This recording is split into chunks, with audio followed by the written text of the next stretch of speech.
អូអត់ផុតទេតាមបណ្ដាញសង្គម Facebook ហើយខ្ញុំក៏កោតសរសើរអាជ្ញាធរកម្ពុជាដែរជាពិសេសក្រសួងមហាផ្ទៃនិងណែអគ្គស្នងការនគរបាលរាជធានីភ្នំពេញនិងស្នងការរងនគរបាលជាពិសេសលោកជួននរិនលោកសសុខាលោកជួននរិនការងារនេះគឺជាការងារមួយដ៏គួរឲ្យសាទរណាស់លឿនដូចផ្លេចបន្ទោអញ្ចឹងយើងករណីឆេងភិរុនបងប្អូននិយាយទៅខ្ញុំមិនដែលស្គាល់ជនទាំងអស់នេះទេមានឆេងភិរុនផងមានអ្នកណាឈ្មោះថ្មីថ្មីតារាថ្មីថ្មីចេញមកព្រាតតែម្ដងតាមបណ្ដាញសង្គម Facebook តែខ្ញុំគ្រាន់តែយកករណីឆេងភិរុននិងជាសានដាំងឆេងភិរុនហ្នឹងអត់មានតួនាទីអីទេតែប្រហែលជាអាចក្រុមបរិវាររបស់ឈ្មោះជាសានដាំងដែលជាមន្ត្រីសាក់4កន្លះនៅយុគឋានអង្គរៈក្រសួងមហាផ្ទៃឆ្លោះគ្នារឿងផឹកស៊ីសោះហ្នឹងណាហើយនៅស្រុកណាក៏គេឆ្លោះគ្នាដែរអាផឹកស៊ីហ្នឹងណាបើនិយាយឲ្យច្បាស់ឲ្យហែកគេខ្មែរយើងនៅក្រុង Lowell បន្តិចទៅក៏បានដែរមកដល់ម៉ោងនេះនៅក្រុង Lowell ភោជនីយដ្ឋានមួយឈ្មោះថាភោជនីយដ្ឋានសំពៅមាសភោជនីយដ្ឋានហ្នឹងពេលដែលចូលទៅទទួលទានសូរ៉ាដែលភ្ញៀវទទួលទានសូរ៉ាគឺគេអត់ឲ្យយើងញ៉ាំនៅក្នុងកែវដែលជាកែវថ្មកែវអីហ្នឹងគេឲ្យយើងហូបនៅកែវជ័រគេមិនឲ្យយើងហូបនៅកែវហ្នឹងហើយគេមិនឲ្យកាន់ដបទៅទៀតគឺបំរាមហ្នឹងយូរឆ្នាំហើយដោយសារអីខ្មែរយើងឆ្លោះគ្នាយកបោកអាដបហ្នឹងចាក់គ្នាវាយគ្នាពេញផ្អើលវងផឹកស៊ីហ្នឹងល្បីរហូតតតែគេចេញបំរាមហ្មងបំរាមមិនឲ្យកាន់កែវថ្មដើម្បីទទួលទានសូរ៉ានៅអាភោជនីយដ្ឋាននៅ Lowell នេះខ្ញុំស្រក់ទឹកភ្នែកតែម្ដងដំបូងខ្ញុំគិតថាអូប្រហែលជាគេគិតអំពីបរិស្ថានអីដឹងកែវជ័រអីស្រួលកវាត់ចោលស្រួលអីអាកែវថ្មមិនបាច់លាងមិនបាច់អីដល់តែពេលសិក្សាស៊ីជម្រៅទៅគឺគេមានបំរាមរបស់សាលាក្រុងគេនឹងហ្មងគឺភោជនីយដ្ឋានដែលបំរើខ្មែរយើងនៅក្នុងសហគមន៍ហ្នឹងគឺគេអត់ឲ្យប្រើកែវប្រើថ្មកែវថ្មឬក៏ប្រើដបទេ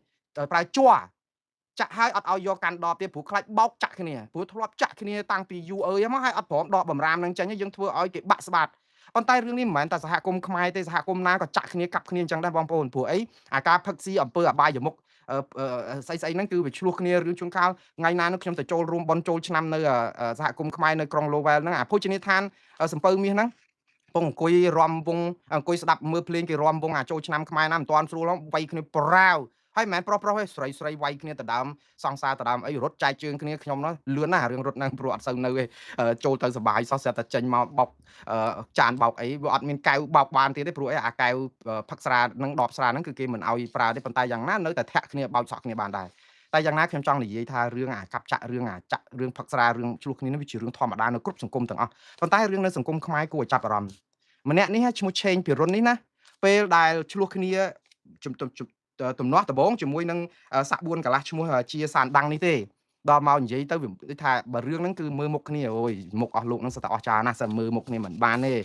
េដល់ពេលមើលមុខគ្នាចឹងទៅចេញតាមមកដំបងបែកក្បាលមួយកែវចឹងទៅមិនទាន់អស់ចិត្តមកក្រៅទៅត្រូវម្នាក់អីឈ្មោះភិរុននេះ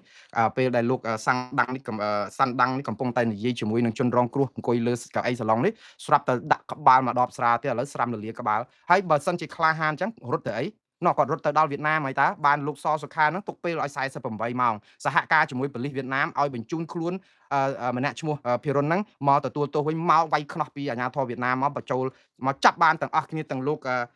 ជាសានដាំងអីនេះគឺថាយកមកដោះស្រាយបញ្ហាយ៉ាងលឿនហើយលោកជួននរិនលោកអីហ្នឹងគឺថាសស្រាក់សស្រាំគួរឲ្យសរសើរគួរឲ្យសរសើរសង្គមខ្មែរសង្គមណាក៏ដោយមិនគួរណាមានអំពើហិង្សាហើយគេថតទៀតណាផ្កើនឹងថតប៉ុន្តែអ្វីដែលកើតឡើងនេះឥឡូវនេះមានអារឿងចាប់លឿនហ្នឹងចាប់ស្ត្រីម្នាក់ទៀតនៅឯពោធិ៍សាត់ឯណោះដែលជេរបចោគាត់ថាចោនៅពោធិ៍សាត់ចូលច្រមុះចូលមាត់អីចឹងរិះគន់អាជ្ញាធរពោធិ៍សាត់រិះគន់ខ្លាំងទៅថាស្រុកអីចោអីក៏ចោយ៉ាងនេះដល់ពេលចោទៅវាយប្រហារខ្លាំងអាជ្ញាធរពោធិ៍សាត់នោះក៏ចេញសេចក្តីប្រកាសព័ត៌មានថ្កោលទោសម្ចាស់គណនីFacebook ឈ្មោះថាស្អីថ្នោតជូទេខ្ញុំតាមអត់ទាន់លឿនពេកព័ត៌មានហ្នឹងគឺថាវាវល់ឥឡូវចាប់ស្ត្រីម្នាក់ហ្នឹងយកទៅសិតតែជាប់ឃុំវាយខ្នោះអស់ហើយទាំងឆេងភិរុនទាំងស្ត្រីម្ចាស់កណនីស្អីទឹកថ្នោតជូអីណាខ្ញុំរកឈ្មោះមិនទាន់ទេច្រើនពេកបងប្អូនប៉ុន្តែបងប្អូនអឺខ្ញុំសរសើរអាជ្ញាធរចាត់ការលឿនណារឿងជេរបចោរឿងអីមួយរយៈពេលនេះក៏ប៉ុន្តែប្រជាពលរដ្ឋសួរថាចោះលោកលីរតនៈរស្មីនិងពេជ្រកំស្រិនណដែលសម្រាប់លោកលឹមកំយ៉ានៅឯក្រុងបាងកកដែលក៏ក្រើកពេញពិភពលោកដែលគេថាស្រុកខ្មែរយើងជាប្រទេសនីតិរដ្ឋភាពអត់អ្នកធ្វើទោសអត់បានទោសបែរទៅជារួចខ្លួននេះចាឥឡូវលេណាពេជ្រកំស្រិននិងពេជ្រណែលីរតនៈរស្មីដែលចូលដៃគ្នាសម្រាប់លោកលឹមកំយ៉ាឲ្យដែលគេចខ្លួនមកនៅប្រទេសកម្ពុជានៅណាបើកពើស៊ីឲ្យដឹងតែកពើស៊ីឲ្យយើងដឹងព័ត៌មានហើយស៊ើបអង្កេតដល់ណាហើយអត់ស្ងាត់ជើងឥឡូវកូនរបស់លោកលឹមកំយ៉ាហ្នឹងសរសេរលិខិតចំហជូនទៅលោកហ៊ុនម៉ាណែតគម្រប់ខួប20ខែហើយអត់មានដំណឹងអីសោះអំពីយុតិធម៌នៅស្រុកខ្មែរឲ្យលោកហ៊ុនម៉ាណែតចាត់ការ hơiបើខ្ញុំជាលោកហ៊ុនម៉ាណែតខ្ញុំសឹងថាជាមួយទឹកនៅក្នុងចានទៀបឲ្យថប់ដង្ហើមស្លាប់តែម្ដងទៅព្រោះអីរឿងគ្នាទុកសោកប៉ុណ្ណាណីយើងដោះស្រាយអត់បានហើយអត់មានបង្ហាញអំពីការស៊ើបអង្កេតរកយុត្តិធម៌អីហើយទៅយកអារឿងថ្មីនឹងមកដោះស្រាយធ្វើដូចជាក៏ក្រើកពេញផែនពោះសធាខ្ញុំសរសើរធ្វើទៅក៏ប៉ុន្តែធ្វើអារឿងតាក់ទងអកតកម្មរឿងនយោបាយរឿងអីផងប៉ះពាល់នឹងបកប្រឆាំងហ្នឹងដើម្បីឲ្យវាលឿនជាងអាវាយក្បាលគ្នានឹងដបស្រានេះផងនេះព្រោះអីរឿងនេះគឺធ្វើឲ្យប្រជាពលរដ្ឋនឹងមានសុវត្ថិភាពផ្លូវចិត្តតែអស់លោកបើរឿងប៉ះពួកប្រឆាំងក្រុមប្រឆាំងហ្នឹងគឺដូចទៅសុំភ្លើងយក្សអញ្ចឹងបើថាក្រុមពួកគាត់នេះគឺគាត់ចាត់ការបើសិនជាអស់លោកជ្រុលចាត់ការអីកញ្ញាម្នាក់ដែលកណនីឈ្មោះស្អីថ្នោតជូអីនៅពោធិ៍សាត់ហ្នឹងបើលឿនអញ្ចឹងចាត់ការក្រុមបាតផ្សាររបស់អស់លោកអាមីអាថោងដូចផែងវណ្ណៈដូចសានបន្ទឿនអីផងក្រុមនេះគឺក្រុមបាតផ្សារមែនតើហើយរួចខ្លួនរហូតអស់លោកធ្វើហ្នឹងស្មារតីគេស៊ីបាយតឡាហូបបាយតឡោកមែនខ្លួនមន្ត្រីខ្លួនឯងដែលជាក្រុមដែលលោកហ៊ុនសែនជួលលុយដូចសានបន្ទឿនអីជួលលុយរាប់សែនដុល្លារឲ្យទិញផ្ទះទិញអីដើម្បីឈប់ជេរបកឈប់ជេរគណៈបកប្រជាជនមករិះគន់គណៈបកប្រឆាំងអីវិញអីចឹងទៅដូចស្អីតារាចម្រៀងសពូនមីដាដាអីហ្នឹងជួយបាចោលគេតាម Facebook ហ្នឹងរាប់ឆ្នាំដែលចាត់ការអីខ្ញុំមិនទៅចង់ធ្វើទុកបុកម្នេញឲ្យអ្នកនេះឯងជាប់គុកជាប់ច្បាប់អីទេព្រោះគ្នាបាយ3ពេលដែរទេជួនកាល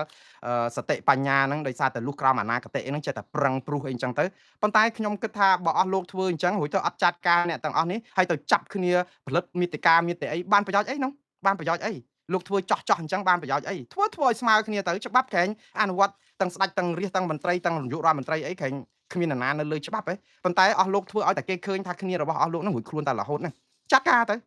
ចាត់ការវាយខ្នោះផែងវណ្ណៈហើយនឹងសានបន្ទឿនឲ្យមើលតខ្ញុំនឹងផ្សាយឲ្យកក្រើកឲ្យអស់លោកឃើញថាអូតឡាគេចាប់ផ្ដើមចាត់ការដោះលែងចាប់1ម៉ោងដោះលែងទ្វារក្រោយអីក៏ធ្វើទៅខ្ញុំមិនទៅឈឺក្បាលអីទេព្រោះអីអស់លោកធ្វើអីធ្វើក៏ប៉ុន្តែឲ្យវាឃើញថាឲ្យគេជឿខ្លះទៅកុំឲ្យតែធ្វើយកតែល្អមើលណាបើតែខ្ញុំនិយាយនេះមិនមែនទៅបំភ័យអីលោកផែងវណ្ណៈឬក៏លោកសានបន្ទឿនអីទេខ្ញុំសូមអធិស្ឋានប៉ុន្តែអស់លោកនេះសមគេវាយខ្នោះហើយ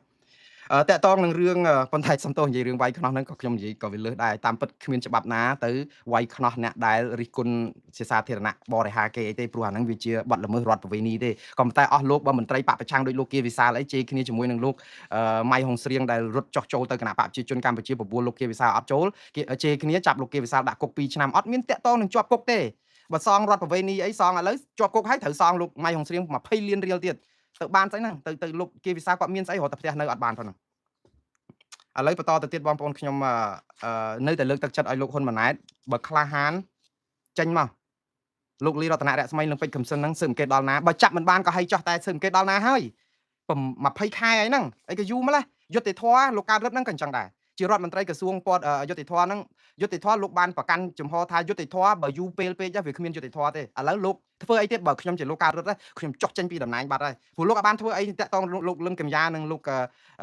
ស្អីពេជ្រកំស្រិនហើយនឹងលីរតនៈរស្មីអត់មានទៅជួយអន្តរាគមអីឥឡូវទៅសេលិខិតមកថាអន្តរាគមដល់ណាអត់ស្ងាត់ចឹងហើយលោកសិតតែកោកសឹកមកតដោកឆ្អែតតែពោះកបីសិតអីណាគោលការណ៍ច្បាប់គោលការណ៍អន្តរជាតិអីលោកសូត្រមកហ្នឹងគឺចេះទាំងអស់